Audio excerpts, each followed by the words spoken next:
Gilutos ang mga apostoles. Gawa Kapitulo 5 versikulo 17 hanggang 42. Na sinapag-ayo ang Pangulong Pari ug ang iyang mga kauban nga mga miyembro sa pundok nga sa Deseo. Busagi dakop nila ang mga apostoles ug gisulod sa prisohan. Apan sa pagkagabii, giabrihan sa anghel sa Ginoo ang pultahan sa prisohan ug gipagawas niya sila. Miingon ang anghel kanila, adto kamo didto sa templo ug tudlo ininyo ang mga tawo mahitungod sa bag-ong kinabuhi nga gihatag sa Dios.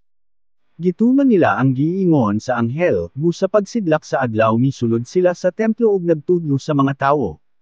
Niining higayon nagipatawag sa Pangulong Pari ug sa iyang mga kauban ang tanan nga tigdumala sa mga Hudyo aron magtigom ang tibuok korte sa mga Hudyo. May gisugo usab sila nga moadto sa prisohan aron kuhaon ang mga apostoles ug dadon didto kanila. Apan pag-abot sa mga gisugo didto sa prisohan, wala na didto ang mga apostoles. Busa mibalik sila sa korte sa mga Hudyo ug miingon, pag-abot namo sa prisohan nakita namo nga may mga kondado pa ang mga pultahan, ug ang mga gwardya nagabantay sa mga pultahan. Apan sa pag-abri namo sa prisohan wala na kami nakita nga tawo sa sulod. Sa pagkadungog ni adto sa Pangulo sa mga gwardya didto sa templo, ug sa kadagkoan sa mga pari, naglibog sila ug wala sila makasabot kon ansa ang nahitabo sa mga apostoles. Wala madugay mayo sa katawo nga miabot ug miingon, ang mga tawo nga inyong gisulod sa prisohan atoan na didto sa templo ug nagtudlo sa mga tawo. Anya miadto sa templo ang Pangulo sa mga gwardya ug ang iyang mga tawo ug gidakop nila pag-usab ang mga apostoles, apan wala sila mogamit og kusog tungod kay nahadlok sila nga batuhon sa mga tawo. Gidala nila ang mga apostoles didto sa korte sa mga Hudyo. Miingon ang Pangulong Pari kanila, dili ba gimanduan na namo kamo nga dili na magtudlo mahitungod kang Hesus. Apan tan-awa ang inyong gihimo.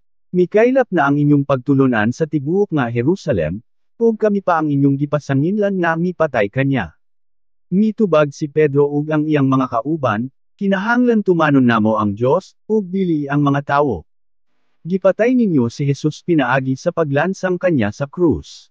Apan gibanhaw siya sa Dios, ang Dios nga gisimba sa atong mga katigulangan. Gipasidunggan sa Dios si Hesus ug ato ana siya sa iyang tuong kamutingon nga pangulo ug manluluwas.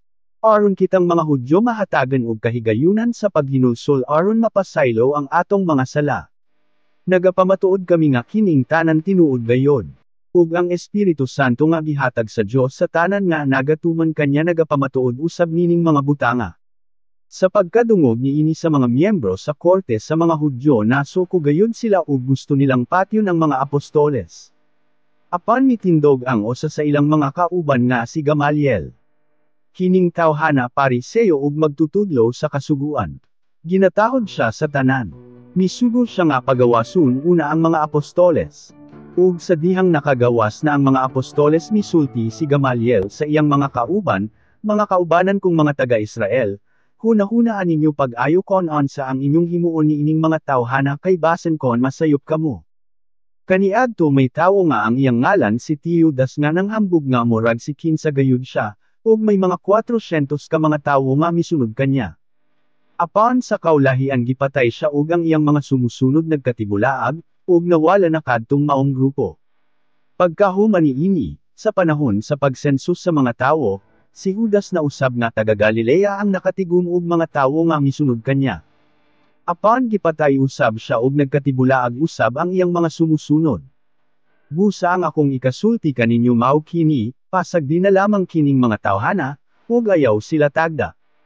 Tungod kay kon ang ilang ginahimo o ginatudlo gikan lamang sa tawo, mawala lamang usab kini. Apan kon kinigikan sa Dios dili nato sila mapugnan. Dili lang kana, basen kon mahitabo pa hinuon nga kita makig-away sa Dios. Busa gituman sa korte sa mga Hudyo ang tambag ni Gamaliel. Gipatawag nila pag-usab ang mga apostoles ug gipalatigo. Pagkahuman gimanduan nila sila nga dili na gayud magtudlo pa mahitungod kang Hesus, ug gibuhian nila sila. Mihawa didto nga malipayon ang mga apostoles, tungod kay gihatagan sila sa Dios ug pribilehiyo nga mag-antos alang sa ngalan ni Hesus. Adlaw-adlaw didto sila sa templo ug sa mga kabalayan ug nagpadayon ang ilang pagpangtudlo ug pagsangyaw sa maayong balita nga si Hesus mao ang Kristo.